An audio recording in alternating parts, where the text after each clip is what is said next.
সত্য ঘটনা অবলম্বনে রচিত উপন্যাস নিষিদ্ধ চাওয়া লেখিকা আফরোজা পর্ব ১৩ ও ১৪। জামাল, হ্যালো। সজল, শালাবাবু কী খবর? জামাল চা খাচ্ছিল, গলায় আটকে গেল, কাশতে কাশতে নাকে মুখে উঠে গেল চা। সজল, আহ শালাবাবু আস্তে, তুমি মারা গেলে হবে কিভাবে? তোমার বোনকে আমার হাতে তুলে দিবে কে? জামাল, ভাই আব্বার সাথে বসে চা খাচ্ছি, পরে কথা হবে। সজল, আগে বলবা না শ্বশুর আব্বা তোমার সাথে? আমার সালাম জানিয়ে দিও, বলিও আপনার ছোট মেয়ের জামাই। জামাল তাড়াতাড়ি ফোনটা চেপে নিজের রুমের দিকে গেল। কি সমস্যা ভাই, আমাকে বলতো, কি ঘটাইছো? সজল, এই না হলে আমার শালা, এর জন্যই তোকে এত ভালো লাগে, শালা হিসেবে বেস্ট পুরস্কারটা পাবি। জামাল, আমার ছোট বোনটার সাথে উল্টাপাল্টা কিছু করো নাই তো? সজল, নাউজুবিল্লাহ নাউজুবিল্লাহ, আমি একটা নিষ্পাপ ছেলে, আমাকে নিয়ে এরকম চিন্তা কিভাবে করতে পারলি? এই জীবন রেখে কী লাভ আমার, এখনই মরে যেতে ইচ্ছা করছে। জামাল, ভাই অভিনয় করলে বেস্ট অভিনয়ের খিতাবটা তুমিই পাবা, এখন এসব বাদ দিয়ে মেইন কথা বলো। সজল, স্কুল থেকে ৩ দিনের জন্য সবাইকে শিক্ষা সফরে নিবে, আমি চাই আমার বউটা আমার সাথে যাবে। জামাল, হ্যালো হ্যালো, নেটওয়ার্কের সমস্যা, আপনার এই বিষয়ে আমি কোনো হেল্প করতে পারছি না, দুঃখিত, আপনি এখন ফোনটা রাখতে পারেন। সজল, ঠিক আছে। ৩ দিন আগে তামান্নার সাথে হোস্টেলে ভালোবাসার আদান প্রদান হচ্ছিল, হোস্টেলের ভিতরে ঢোকার একটা ক্লিপ আমার শ্বশুর আব্বাকে পাঠিয়ে দিচ্ছি। জামাল অবাক হয়ে গেল, এই বিষয়ে সজল কিভাবে জানে? কি আজে বাজে কথা বলছে, ৩ দিন আগে তো আমি পরীক্ষার জন্য প্রস্তুতি নিচ্ছিলাম। সজল, পরীক্ষাটা কিসে সেটা আমি খুব ভালো করেই জানি, পরীক্ষাতে সেঞ্চুরি মেরে এসেছো। জামাল চুপ হয়ে গেছে। সজল, নেটওয়ার্ক মনে হয় সমস্যা করছে, রাখি। জামাল, না না, কল কেটো না, আমি আব্বার সাথে কথা বলে ওকে পাঠানোর চেষ্টা করব। সজল, নো চেষ্টা, ২ দিন পরে জানি আমি সকালবেলা স্কুলের গাড়ির সামনে দেখতে পাই। জামাল, স্কুল বাসে কি যাবে ইসরাত? সজল, স্কুল বাসে যাবে কেন? যার জামাইয়ের ২০৯টা গাড়ি, সে কেন স্কুল বাসে যাবে? জামাল, আবার ২জন বডিগার্ড সবসময় ইসরাতের ওপর নজর রাখে, তুমি তোমার গাড়িতে নিয়ে গেলে আব্বার কানে খবর চলে যাবে। সজল, এসব নিয়ে তোর চিন্তা করতে হবে না শালাবাবু, যা বলছি তা করো, বলে কল কেটে দিল। জামাল অসহায় হয়ে দাঁড়িয়ে আছে, একদিকে বাবা অন্যদিকে বন্ধু, দুজনার যুদ্ধেও ফেঁসে গেছে। ইসরাত ডাক্তারের কাছ থেকে বাসায় এসে বিছানায় শুয়ে আছে, নিজেকে নিজে প্রশ্ন করছে, আমি যা করছি তাকে ঠিক করছি তো? স্যার তো আমাকে দেখতেই পারে না, তাহলে আমার সাথে ওই সব কেন করে? ওই মুহূর্তের দৃশ্যগুলো ইসরাতের মনে পড়তেই কেমন যেন অনুভূতি হচ্ছে, ওনা দিয়ে মুখ চেপে ধরে আছে, লজ্জা লাগছে। রুহানি খান রুমের ভেতরে ঢুকতেই দেখে তার মেয়ে একা একা মুখ চেপে হাসছে, বিষয়টা ভালোভাবে নিল না। কি হয়েছে, আমার মেয়ের একা একা হাসছে কেন? ইসরাত মায়ের কথা শুনে ঘাবড়ে গেল, লাফ দিয়ে উঠে বলল, থতমত খেয়ে তোতলাতে তোতলাতে, কিছু হয় নাই তো মা। রুহানি খান, তোমার আব্বু কল দিয়ে বলছে তোমার স্কুলে নাকি শিক্ষা সফরে নিয়ে যাবে, ২ দিন পরে তোমাকে যেতে দিবে এবার। ইসরাত খুশিতে চিল্লিয়ে উঠে মাকে জড়িয়ে ধরে, বাবার সাথে তো আমি এ বিষয়ে কথা বলিনি, স্কুল থেকে হয়তো বলছে। মা, বাবা কিভাবে রাজি হলো? আমার বিশ্বাস হচ্ছে না, এত বছরের স্বপ্ন এবার পূরণ হবে। ইসরাত খাটের উপর উঠে লাফাতে শুরু করলো। রুহানি খান, আস্তে, পড়ে যাবি তো, তোর বাবাকে আমি মানা করেছিলাম যেতে দিতে হবে না, কিন্তু তোর বাবা বলছে এবছর তোকে যেতে দিবে, আমাদের গাড়িতেই তোকে নিয়ে যাবে, স্কুল বাসে যেতে দেবে না, ওখানে গিয়ে সবার সাথে আনন্দ করবি। ইসরাতের মুখটা কালো হয়ে গেল। মা, এবার সবার সাথে যেতে দাও, রিদিমা, ফারিয়া, ইহানা, ওরা তো বাসে যাবে, ওদের সাথে যাব মা, প্লিজ প্লিজ বাবাকে রাজি করাও।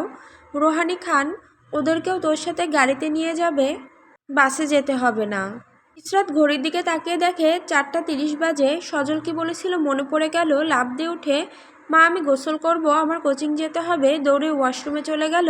ইসরাত গাড়ি থেকে নেমে সজলের বাড়ির দরজার কাছে দাঁড়িয়ে আছে, আজকে ভিতরে ঢুকতে ইচ্ছে করছে না, লোকটা খুব বাজে, আমার সাথে খুব জঘন্য জঘন্য কাজ করে, ভেতরে না গেলেও মহাবিপদ, বাবাকে কল দিয়ে সব বলে দিবে।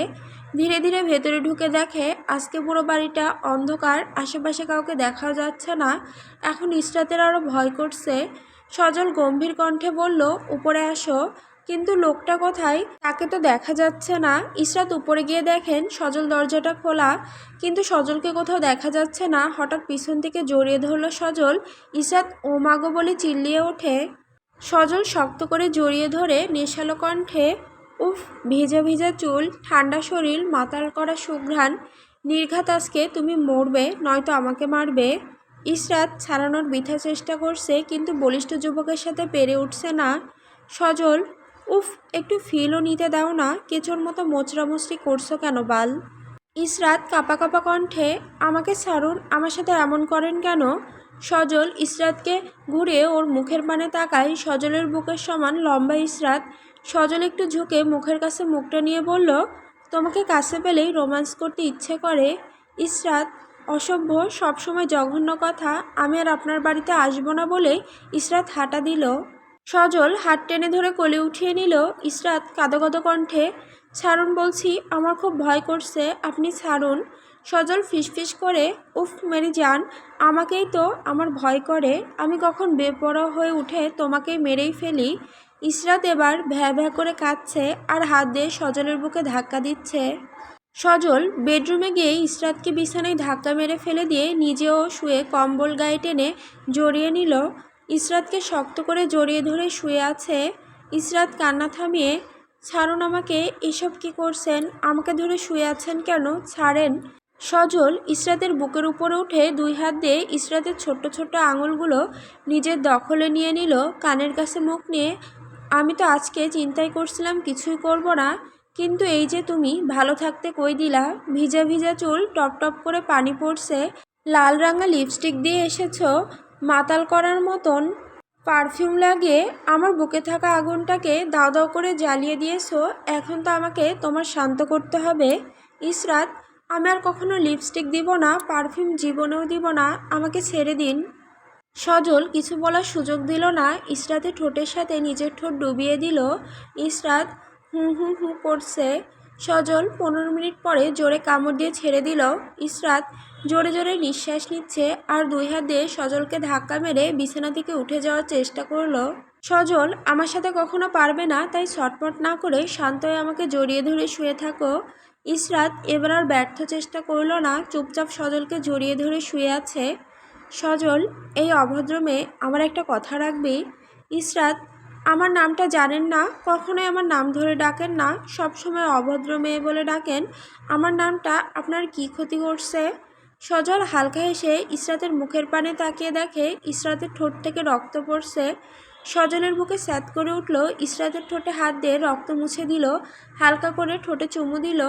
ইসরাত সজলের হাতে রক্ত দেখে সজলের বুকে মাথা গুজে কান্না করে দিল।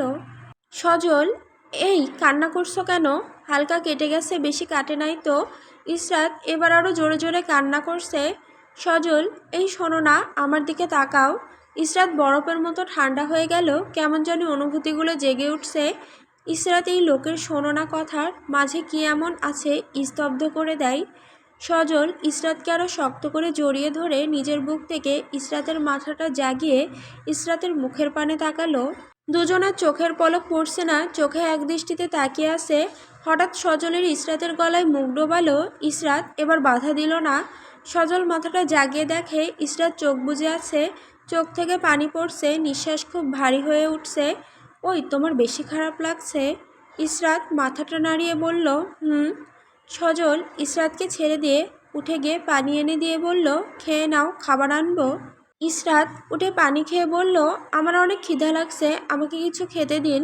সজল টেলিফোন দিয়ে কল দিয়ে নাস্তা নিয়ে আসতে বলল। ইসরাত, আমি টয়লেটে যাব।